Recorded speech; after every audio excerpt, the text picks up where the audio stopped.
guys, welcome to part 4 of this look at this great Bob Mintzer jazz blues transcription. I start with the blues from Bob's 14 jazz and funk etudes for bass clef instruments.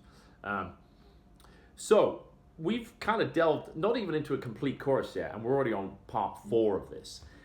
This is just to kind of give you an idea of how to kind of really dive into this, and I'm trying to explain it.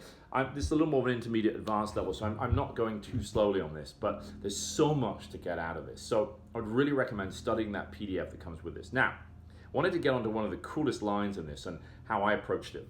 So letter A once more, but bar 8. Now remember what I said on the jazz blues, bar 8 is often defined by having a 6 chord. You know, on a rock and roll blues, you usually stay on the 1 chord there, and then bar 9 will be a 5, then do a 4, and then back to 1. But on a jazz blues, it doesn't do that. It sets up a whole different set of chords. If you notice on this, on bar 8 of letter A, it's a D7. Actually a D7 sharp 9. Much more crunchy sound. And then on bar 9, Bob's actually got to go into a G7 there, which is like a secondary dominant, and oftentimes too it'll go to a G minor, a 2 there, and then the 5, which it does, Bob puts in like a little passing 2-5 there on bar 10, and then bars 11 and 12, typically there's a turnaround on a jazz blues. The most basic one is usually 1 to a 6 dominant, to a 2 minor, to a 5 dominant 7. 2 beats on each, which sounds like this: 1, 2, 1, 2, 3, 4, 1, 6, 2, 5, brings you back to 1. So a turnaround, turns around, comes back to itself. The first substitution for that is often to change the 1 chord for a 3, which is exactly what we've got notated here. All right. So you've got 3, 6, 2, 5. Lo and behold, they go up a 4th each time. A up to D, up a 4th to G to C. That's why I was saying practice stuff up a 4th each time, because it gets you into that thing of way things modulate. And if you're playing over this, if you've already got a handle on that consecutive 4th upwards like that, you're already thinking about ascending in 4ths with an idea bit. Like that kind of thing, all right? I altered it right at the end there, but really I was just playing ascending 4th idea. For instance, there. And I was really just scanning there. So let me show you one of the lines I really love in this. Bar 8, that D7 sharp 9. The sharp 9 chord derived from the diminished scale. We're going to talk about diminished scale in another video because that's a whole thing. But very briefly here, so the diminished, symmetrical diminished, and I'm looking at this as a diminished half whole, which means starting on a D, that diminished scale is based entirely on half steps and whole steps, alternating. That's all it does. You go D, half step, whole, half, whole.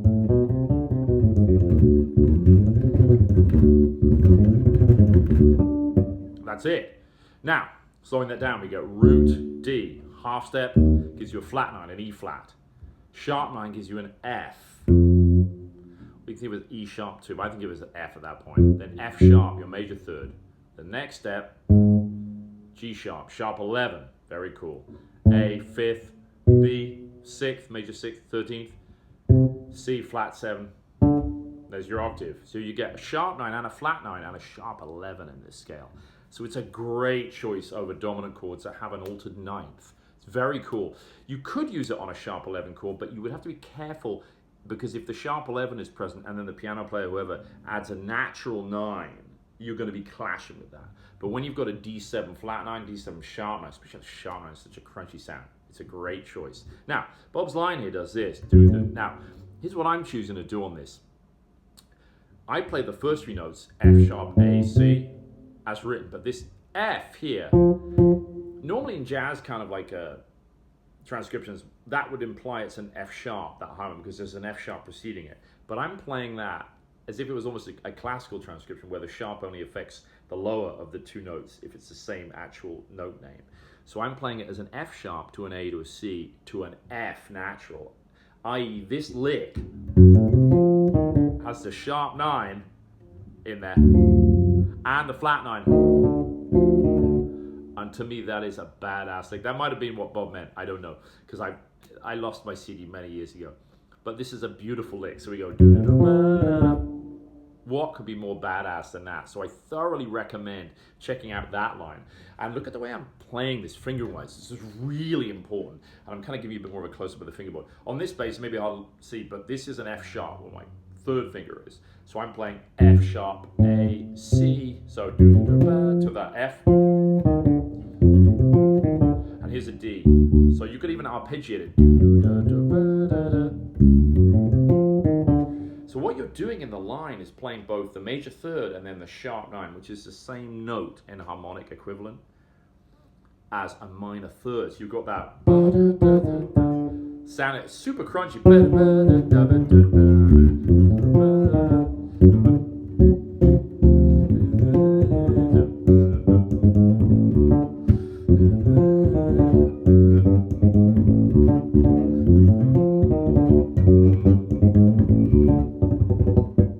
And so on. You can see that you can use that as a launch pad. So when you see a sharp 9 dominant chord, think about like Jimi Hendrix, Stevie Ray Vaughan. It's a super popular chord, you know, funk, rock, blues music. And often there are long vamps on just a dominant chord, especially with a sharp 9. So if you've got a bass solo on a D7 sharp 9 groove for days, start thinking about that diminished half whole step. And we'll go into more of that. But this line, the way I'm showing you to play it with the sharp 9 on top of the F natural, you start on the F sharp.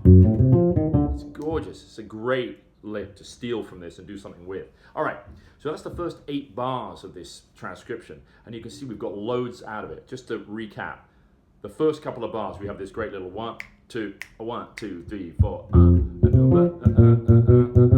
Scans the first 2 bars, the 1 to the 4 with the diminished passing chord there, perfectly, and all you're using is root, 5th octave, and then roots.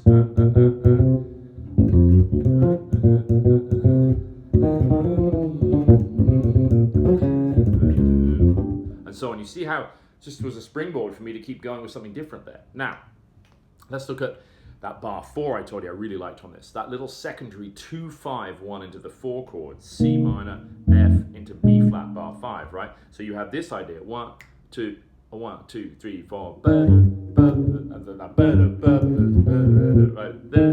And you could even do this as the pull off. So don't make too much of the, or you can emphasize it. 1, 2, 3, 4. Put the open string in there before that line. So it's a beautiful 2-5 idea. Remember what I said? Play that in different keys. So if I was to transpose that up a 4th,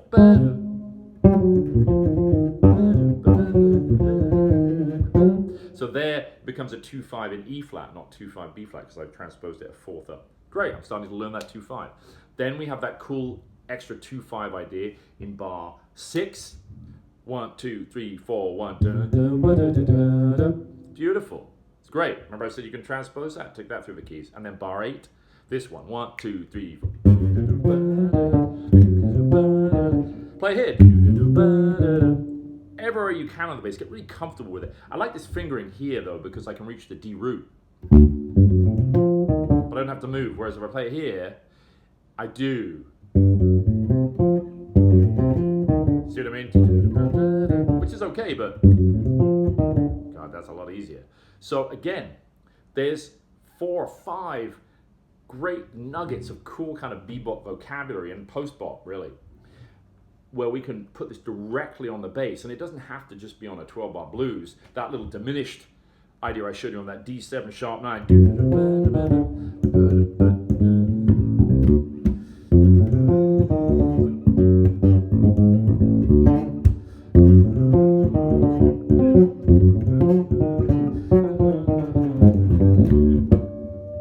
You see, we can do that on like a funk groove like that. I took that 1 bar, that fragment of information, and ran with it, did something else. So anyway, hopefully that's a great start for you guys. You're going to get the transcription, the first page. There's another page, but we want to do this gradually. And I'm going to do a little bit on the diminished scale, and we might continue with this. You can let me know in the comments if you want to do more on this transcription, but hopefully that gives you an insight, if it's the first time you've ever studied a jazz transcription, of ways to get inside it. It's more of intermediate, advanced level video, this one, but I wanted to do something more challenging for some of you guys out there. All right? I'll see you soon. Go to rufusphilpott.com for info on lessons I'm teaching via Skype, and there's downloads available, and I'll see you on the next one. Bye.